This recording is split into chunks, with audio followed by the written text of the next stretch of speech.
This video will not change your life.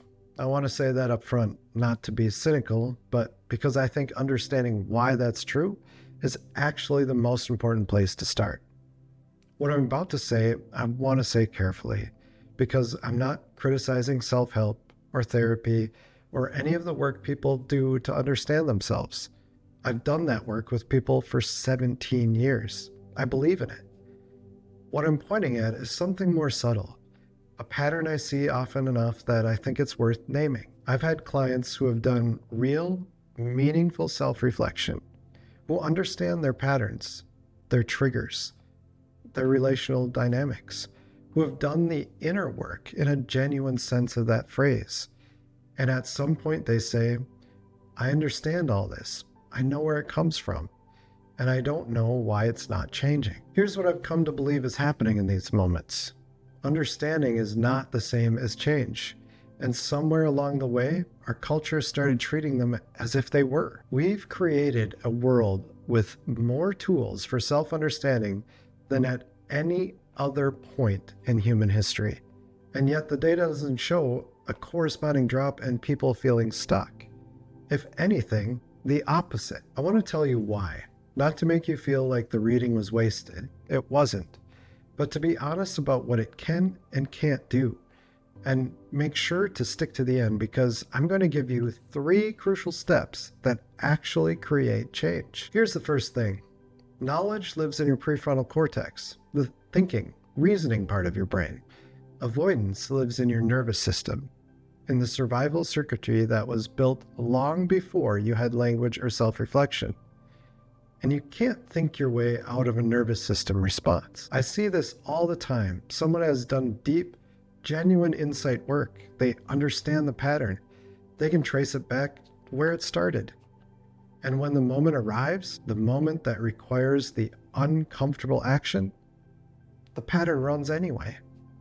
Not because they didn't know better, because knowing better is a different system than the one that runs the avoidance. The second thing, reading creates the feeling of progress without requiring the cost of progress.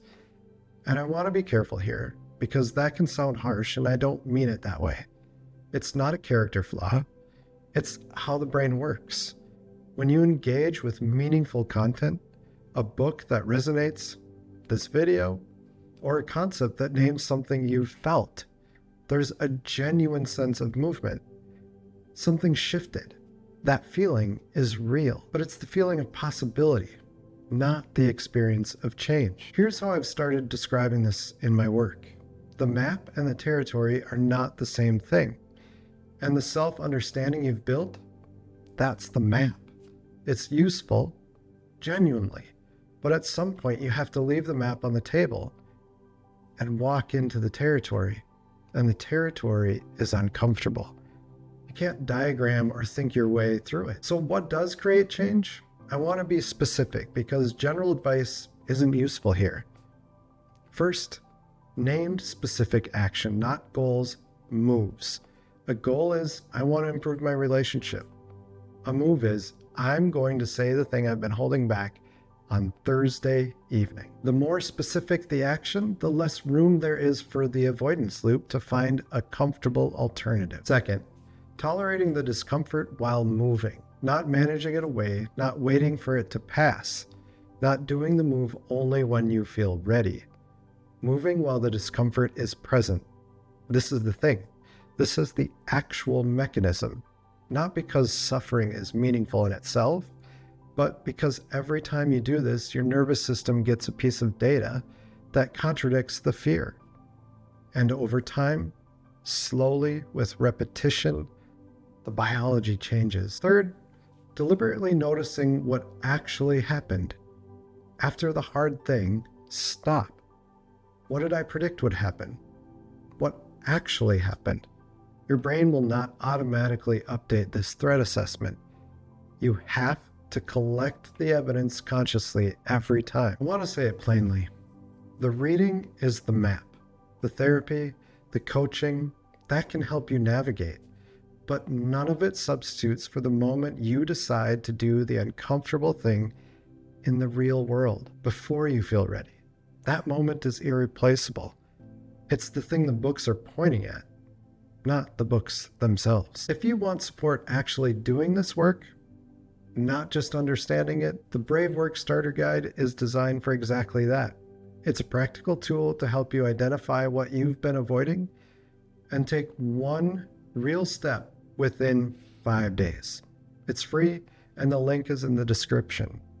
I'm not anti-self-help. I'm not saying the books were a waste. What I'm saying is this: if you've spent months or years trying to think your way to change, and you're still in the same place, it's worth asking an honest question. Is the strategy working, or is it just comfortable? Because staying in the understanding phase is safe. You haven't risked anything yet. The book doesn't talk back. The concept doesn't require you to expose yourself to how it actually goes. The uncomfortable step does. And so does the person across the table. You already know more than enough. The question is not whether you're ready.